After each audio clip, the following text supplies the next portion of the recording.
আমাদের প্রাকৃতিক, আমরা তো আসি দেখলেনি আমাদের এখানে এই লেবু, তারপর হচ্ছে এই রসুন, আদা, তারপর হচ্ছে হলুদ, যেটা ন্যাচারাল অ্যান্টিবায়োটিক হিসেবে আমরা সবাই চিনি। আমাদের এখন যেহেতু গরমকাল, অনেক গরম পড়তেছে বেশি, আমরা এই রেনা সি ইউজ করে, অনেক অনেক কোম্পানির ভিটামিন সি ইউজ করে, তবে আমরা লেবুটাই প্রাধান্য দিই বেশি।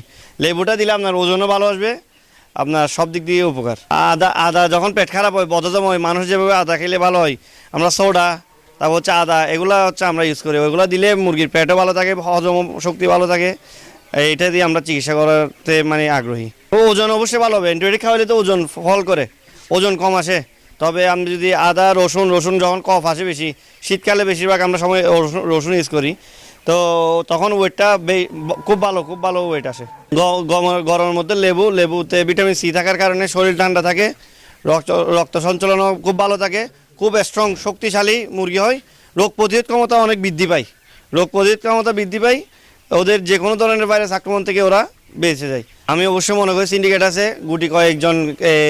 গুটি কয়েকজন কোম্পানি মিলে, ওদের অনেক বড় কোম্পানি, ওগুলো আমাদের এই বাচ্চা প্রোডাকশনে দেওয়া সম্ভব না। তবে আমি যশোর জেলা সরকারি এই প্রাণী সম্পদ অধিদপ্তরের যে একটা ফার্ম আছে, এখানে আমি ওদের সাথে কথা বলে জানলাম যে এদের বাচ্চা প্রোডাকশন খরচ আমার 26 থেকে 28 টাকা। তবে এই বাচ্চাটা কিভাবে 70 থেকে 80 টাকায় যায় এটা আমার মাথায় ধরে না। তবে আমি সরকারকে এটাই অনুরোধ করব, যেন সরকার এই ব্যাপারে একটা পদক্ষেপ নেয়, যেন বাচ্চাটা ফিক্সড রেট, মানে ওদের কত টাকা লাভ হলে পোষাবে ওইটা একটা ফিক্সড রেট করে দেয়। ওইটাই হলে আমাদের সবচেয়ে ভালো হবে।